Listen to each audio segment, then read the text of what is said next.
Hi friends, আমি রাসমেলা উপলক্ষে তোমাদের সঙ্গে একটি নিউ ভিডিও নিয়ে চলে এলাম। তো ফার্স্টে রেডি হয়ে নিলাম। আর এই রাসমেলাটা ছিল আমাদের বাড়ির থেকে একটু দূরেই, টাকুয়ামারি রাসমেলায়। তো মেলায় পৌঁছে গেলাম। মেলায় পৌঁছে তো কত জিনিস মাত্র 10 টাকা এবং 20 টাকা। দোকানে চলে গেলাম কিছু কেনার জন্য। আর এইদিকে দেখো আমার হাজব্যান্ড একটা টিকিটও কেটে নিল।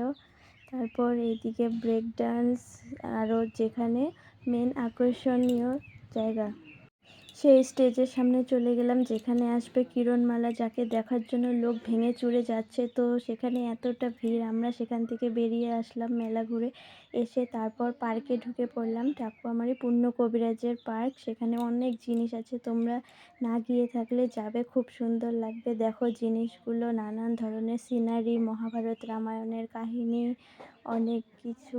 তারপর এরোপ্লেন, হেলিকপ্টার, অনেক ঠাকুর। আর এই দেখো কত সুন্দর, জাস্ট দৃশ্যটা দেখো, অসাধারণ। আমার এই পার্কের মধ্যে এই দৃশ্যটা সব থেকে বেশি সুন্দর লাগে। তারপর একটু ভিডিও শ্যুট করে নিলাম।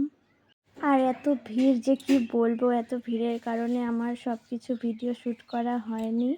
তোমরা শেষে গিয়ে দেখতে পাবে অবস্থাটা কি হয়েছিল। মানে এত মানুষ এসেছিল যে কি বলবো আর কি।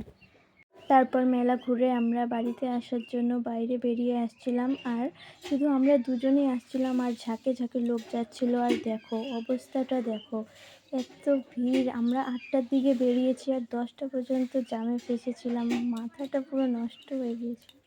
আর আমরা যখন বেরিয়ে আসলাম তখন 10টা বাজে, তখন যাচ্ছিল কিরণমালা গাড়িতে করে। তো তখন দেখা কিছুতেই সম্ভব না।